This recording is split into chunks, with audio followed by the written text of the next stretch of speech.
نہیں امام الانبیاء صلی اللہ علیہ وسلم کی دعا اگر لینا چاہتے ہو، رحم اللہ عبدا، اللہ رحم فرمائے اس بندے پر جو چیز بیچتے وقت بھی نرم رویہ اختیار کرے، خریدتے وقت بھی اس کا رویہ نرم۔ اور اپنے رب سے دعا کرو اللہ ہمارے دلوں میں ایمان اور ہمارے عقیدے کی درستگی آپ نے اپنے فضل سے فرمائی ہے، ہمارا کوئی کمال نہیں، تو اللہ اپنے فضل ہی سے ہمارے دلوں کو نرم بھی فرما دیجیے۔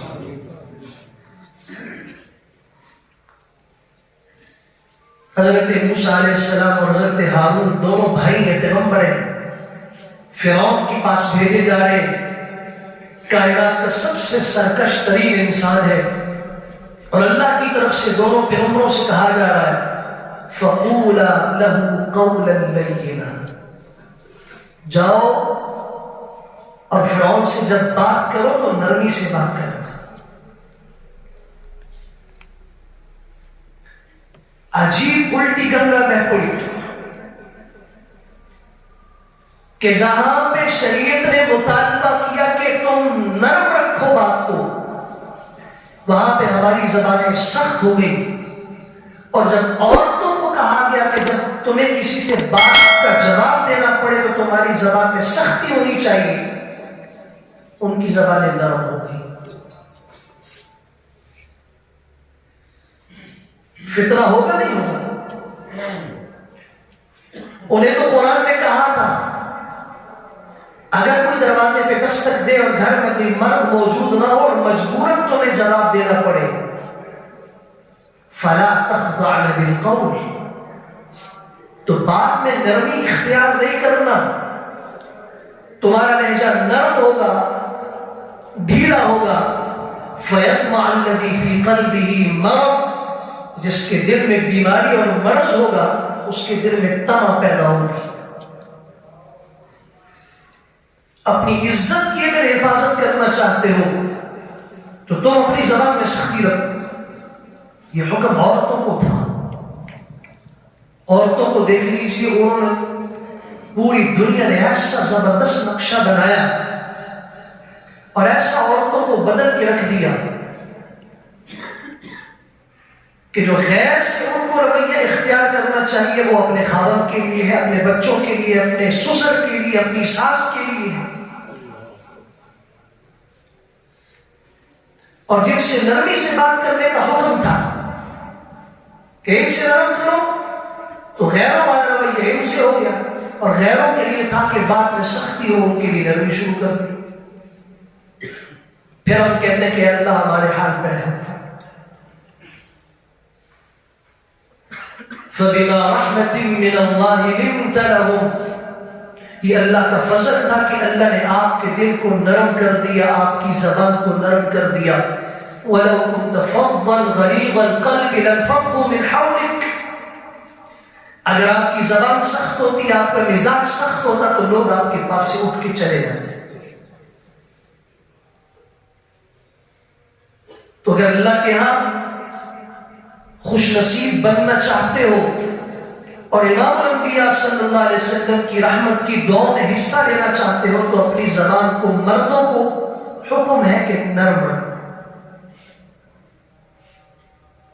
پانچواں خوش نصیب امام الانبیاء صلی اللہ علیہ وسلم نے فرمایا وہ شخص ہے رحم اللہ امرأ سکت عن السوء، اے اللہ رحم فرما اس بندے پر جو بری بات کہنے سے رک جائے، خاموش ہو جائے، خود بھی بچ جائے، اوروں کو بھی بچائے۔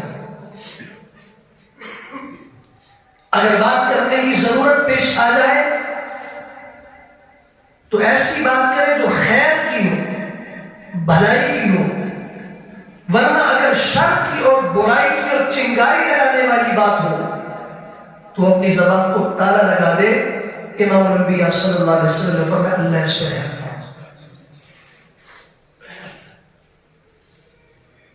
اب اگر دو آدمی آپس میں کسی چھوٹی سی بات کے اوپر لڑ پڑے تو یہ اگر 100 آدمیوں کا مجمع ہے، آپ کبھی غور کریں نا کتنے لوگ ہیں وہاں پہ جو ان کو یہ کہے کہ میرے اللہ کے لیے تم صبر کرو، خاموش ہو جاؤ۔ اپنا مزاج ذرا دیکھو تو صحیح، گھر کے اندر بھی، پڑوس میں بھی، رشتہ داریوں میں بھی، محلے میں بھی، معاشرے میں بھی، کیا میں وہ آدمی ہوں کہ شر کے وقت میری زبان کو تالا لگ جاتا ہے، یا میں ان میں سے ہوں کہ شر کے وقت میری زبان اور کھل کے آگ برسا رہی ہوتی؟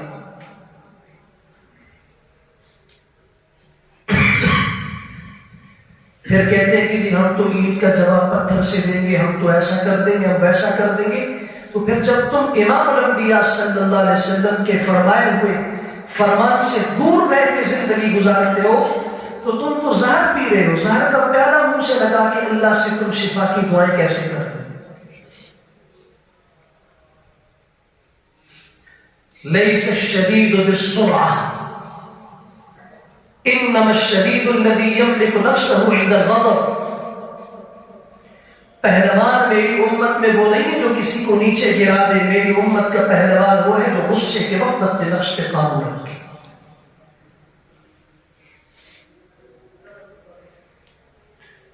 اپنے حق پہ ہوتے ہوئے سچ پہ ہوتے ہوئے بھی اگر اللہ کے لیے صبر کرو گے تو امام الانبیاء صلی اللہ علیہ وسلم فرمایا جنت کا درمیانہ دروازہ میں اس کی ضمانت دے گا۔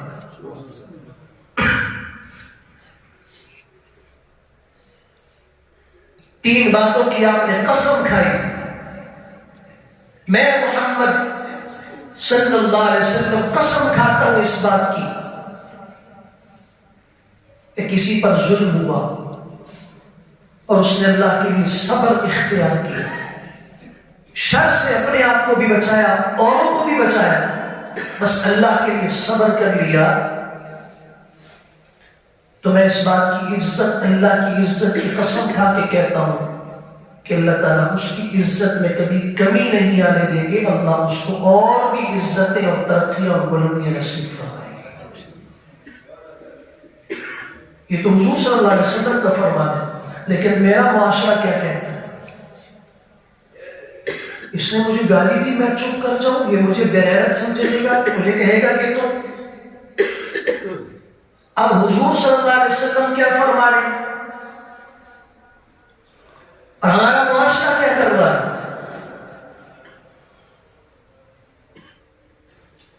اس لیے عرض کر رہا ہوں کہ زہر،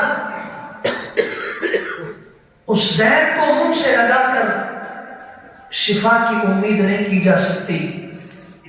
اللہ کے رسول صلی اللہ علیہ وسلم کی دعاؤں سے اور فرامین سے دور رہ کر کوئی زندگی میں سکون حاصل کرنا چاہے، رحمت حاصل کرنا چاہے، ممکن نہیں۔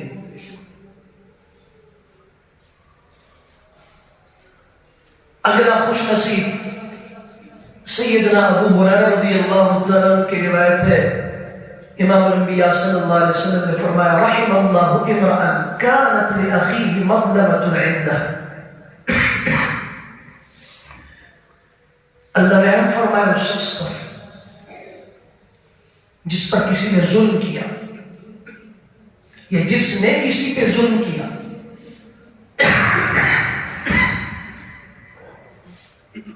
ظلم کرنے کے بعد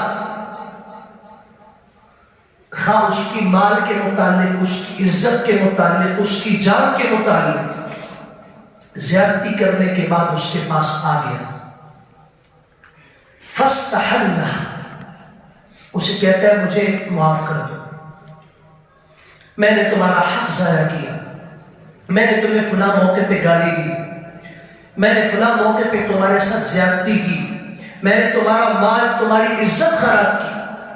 فاستحل قبل ان يؤخذ وليس عنده دراهم ولا دنانير، اس دن کے آنے سے پہلے کہ جب نہ میرے پاس کچھ ہوگا، نہ پیسے ہوں گے، سونے کی اشرفیاں، نہ چاندی کے درہم ہوں گے، آج ہی میں تجھ سے اس زیادتی کا ازالہ چاہتا ہوں، بدلہ لینا چاہتے ہو لے لو، معاف کرنا چاہتے ہو معاف کر دو، لیکن اللہ کے لیے معاملہ یہی صاف کر دو امام الانبیاء صلی اللہ علیہ وسلم نے فرمایا اے اللہ اس آدمی پہ رحم فرما۔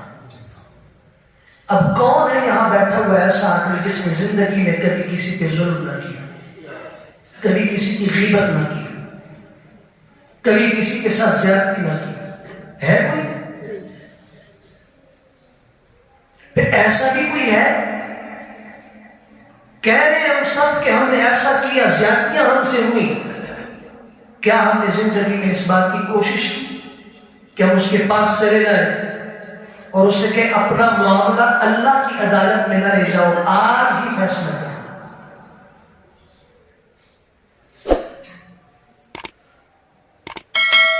یہ وہ 7 خوش نصیب ہیں جن کے لیے رحم کی دعائیں حضور صلی اللہ علیہ وسلم نے اللہ سے مانگی۔ آپ کی دعا میں اثر کیا ہے؟ کبھی آپ نے سوچا؟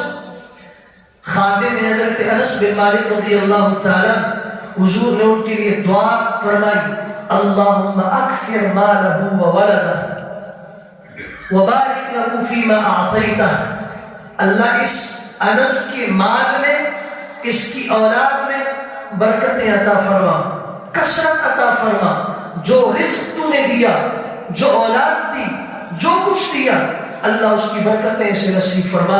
حضرت انس فرماتے ہیں اللہ نے عمر بھی لمبی دی، 100 سال کی عمر تھی، اور ان کی زندگی میں ان کے خاندان کے جو گھر کے افراد تھے 100 سے زائد تھے،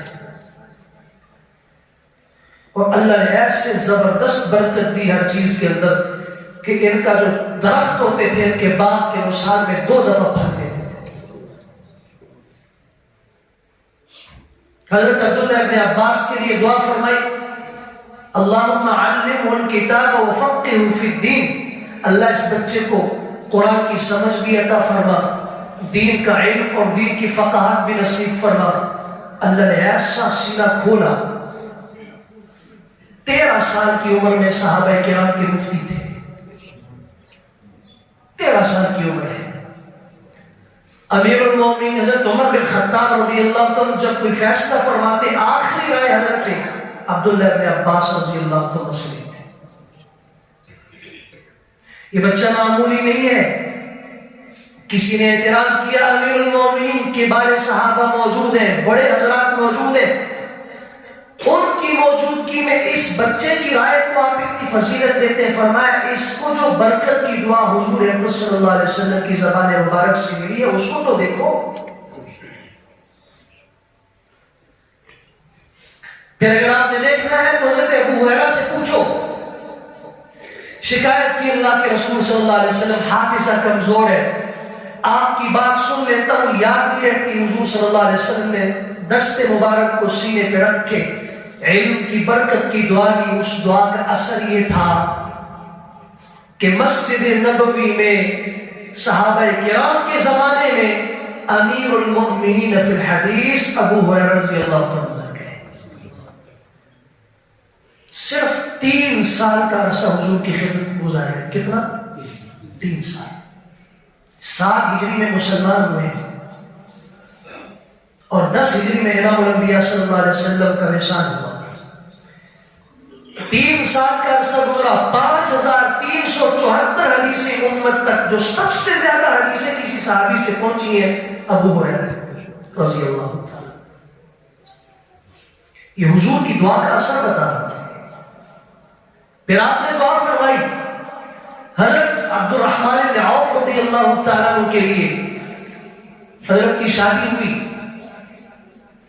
یہاں ضمن ایک بات عرض کرنا چاہوں گا، شادیوں کے تکلفات سے نکلو اگر برکت کی زندگی چاہتے ہو۔ اللہ کی قسم ان جھوٹے لباسوں میں عزت نہیں رکھی ہوئی ہے۔ 20 جوڑے بنا کے فضول خرچیوں کے انبار لگا کے سمجھتے ہو لوگ مجھے اچھا سمجھیں گے۔ اگر اس کائنات نے آپ کی تعریف کر دی پھر مجھے کہہ دینا کھڑے ہو کر کہ آپ جھوٹ بول رہے تھے۔ سب کچھ آپ نے کیا اور اپنے کانوں سے سنا کہ لوگوں نے آپ کے لباس کا بھی مذاق اڑایا، آپ کے زیور کا بھی مذاق اڑایا، آپ کے جوتوں کا بھی مذاق اڑایا۔ ان اعظم النکاح برکۃ ایسرہ ضمونہ، سب سے عظیم برکت والا نکاح وہ ہے جس کے تکلفات مشقتیں کم ہوں. امام الانبیاء صلی اللہ علیہ وسلم نے فرمایا تھا، یہاں عرض کر رہا ہوں مدینہ منورہ ہے، عبد الرحمن بن عوف ہے، ان 10 صحابہ میں سے ہیں جنہیں ایک مجلس میں جنتی ہونے کی بشارت ملی ہے. حضور صلی اللہ علیہ وسلم نے دیکھا ان کی انگلی کے اوپر زرد نشان لگا ہوا ہے زعفرانی رنگ کا. فرمایا عبد الرحمن یہ نشان تو شادی کے موقع پہ ہوتا ہے، یہ عورتیں زعفرانی رنگ اپنے ہاتھوں پہ لگاتی ہیں، تم نے یہ کہاں سے لگایا؟ فرمایا اللہ کے رسول صلی اللہ علیہ وسلم میں نے شادی کی ہے. اللہ کے رسول میں نے شادی کی ہے. آپ نے فرمایا اولم ولو بشاۃ، ولیمہ کر لینا اگرچہ ایک بکری کے ساتھ ہی کیوں نہ ہو، ولیمہ کرو، یہ سنت ہے. اور پھر اللہ سے دعا مانگی، بارک اللہ لک فی مالک، اللہ تمہارے مال میں برکت عطا فرمائے. بتاؤ مجھے حضور سے بڑھ کر عبد الرحمن بن عوف کے لیے اور قیمتی کون تھا کہ حضور کو نہیں بتایا کہ میری نکاح ہے، میری شادی ہے. اسلام کا مزاج اتنا آسان ہے کہ حضور صلی اللہ علیہ وسلم کو جب نہیں بتایا تو اور کس کو بتایا ہوگا؟ کسی نے پوچھا حضرت آپ نے اطلاع نہیں دی؟ اور میں حضور کے ارشاد نہیں سنا، نکاح کو آسان بناؤ تاکہ زنا کے دروازے بند ہو جائیں، اور جب نکاح مشکل ہوگا تو خرافات کے دروازے کھلیں گے. کوئی گلہ نہیں کیا کہ تم نے مجھے کیوں نہیں بتایا، نکاح کس نے پڑھوایا. اللہ تعالیٰ ہماری پوری امت پہ رحم فرمائے، ہمارے اوپر بھی رحم فرمائے. ہم جو ایمان ہے نا، اللہ ہمارے حال پہ سب سے زیادہ رحم فرمائے. ہم بھی پتہ نہیں کس سمت پہ چل پڑے. اگر مجھے کوئی نہ بتائے تو میں اس سے خفا ہو جاؤں گا کہ میرا مقتدی ہے، مجھے کیوں نہیں بتایا آپ نے، میرا مقتدی تھا، آپ نے جنازہ مجھ سے کیوں نہیں پڑھوایا. شریعت کو شریعت کی حد تک رکھو. جہاں آسانیاں ہیں، جو مزاج شریعت ہے اس کے مطابق چلو، عافیت خود بھی پاؤ گے، اوروں کو بھی عافیت دینے کا ذریعہ بنو گے. مشکلات پیدا کرو گے اپنے لیے بھی، اوروں کے لیے بھی. حضور نے دعا دی، اللہ اس کے عبد الرحمن بن عوف کے مال میں برکت عطا فرما. اللہ نے ایسی برکت عطا فرمائی، خود فرماتے ہیں کہ میں اگر مٹی کو بھی ہاتھ لگا دیتا تھا اللہ اس میں سونے جیسا نفع عطا فرماتے تھے. جس وقت دنیا سے رخصت ہوئے ان کی 4 بیویاں تھیں اور ان کا جو مال پیچھے رہا، باقی ورثہ ان کو چھوڑو، صرف ایک بیوی کو 80,000 سونے کی اشرفیاں ملی. حضور کی دعا ایسی ہوتی ہے. پھر جب برکت کی دعا ملی تو ایسے ملی. غزوہ موتا میں حضرت جعفر طیار شہید ہوئے. آپ علیہ السلام بڑے مغموم انداز سے تشریف لائے. آپ کے چچا زاد بھائی تھے، ان کے 2 معصوم بچے عبداللہ اور محمد. حضور صلی اللہ علیہ وسلم نے دیکھا، آنکھوں میں آنسو آ گئے. ان کی زوجہ سے کہا کہ ان بچوں کو لے کر میرے پاس آؤ. لایا گیا تو آپ علیہ السلام نے فرمایا ان کی زوجہ سے پریشان نہ ہو. موتا میں اس جنگ کے اندر جعفر کے دونوں بازو کٹ گئے، لیکن اللہ تعالیٰ نے مجھے جنت میں اس کا نظارہ دکھایا کہ اللہ نے اس کے کٹے ہوئے بازوؤں کو جنت کے پریوں کے پروں سے تبدیل کر دیا اور وہ جنت میں اڑ رہا ہے. یطیر بجناحیہ فی الجنہ، اس لیے ان کو جعفر طیار کہا جاتا ہے، اڑنے والے جعفر. وہاں بچوں کو بلایا، محمد کو لاؤ، عبداللہ کو لاؤ، چھوٹے بچے تھے. حضور صلی اللہ علیہ وسلم کے لیے برکت کی دعا دی، اللہم اخلف جعفرا فی اہلہ وبارک اللہ فی مالہ. مستدرک حاکم کی روایت ہے، اللہ نے ایسی دعا کا اثر دنیا میں دکھایا کہ عبداللہ جو جعفر کے یتیم چھوٹے سے بچے تھے، اور اس وقت دنیا سمجھ رہی تھی باپ کا سایہ سر سے اٹھ چکا، اب کیا بنے گا اس بچے کا. اللہ نے اتنا مال دیا، تاجروں کے اندر صف اول کے تاجر بنے، اور ضرب المثل اور کہاوت بن گئی کہ عبداللہ جیسا تاجر کوئی نہیں ہے. یہ حضور کی دعاؤں کا اثر ہے. تو یہی دعائیں ہمارے لیے بھی ہیں. عصر کی نماز سے پہلے جس نے 4 رکعت نفل پڑھے اللہ اس پہ رحم فرما. حج عمرہ کرنے کے بعد جس نے حج کرا اللہ اس پہ رحم فرما. خریدتے وقت بیچتے وقت تقاضے کے وقت نرمی اختیار کی اللہ اس پہ رحم فرما. اللہ اس بندے پہ رحم فرمایا جو شرارت سے جس کی زبان خاموش ہو جائے, برے بول سے, برائی اور شر کی بات سے اس کی زبان کو تالا لگ جائے. اور اللہ اس بندے پہ رحم فرما جو رات کو اٹھے نماز پڑھے, اپنی بیوی سے کہے اٹھ کے اللہ کو یاد کر لے. وہ عورت اٹھے نماز پڑھ کے اپنے شوہر سے کہے اللہ کے بندے اٹھ, غفلت ہو گئی, بڑی غفلت میں زندگی گزری, اٹھ اللہ کو یاد کر لے. یہ سارے ایسے خوش نصیب ہیں جن کے لیے امام الانبیاء صلی اللہ علیہ وسلم کی دعا ہے. اللہ تعالی ہم سب کو اپنی رحمتوں میں سے وسعت عطا فرمائے اور دنیا اور آخرت کی برکتیں, رحمتیں اور رحمتوں کی بارش ہمیں سمیٹنے کی توفیق عطا فرمائے. وآخر دعوانا الحمدللہ.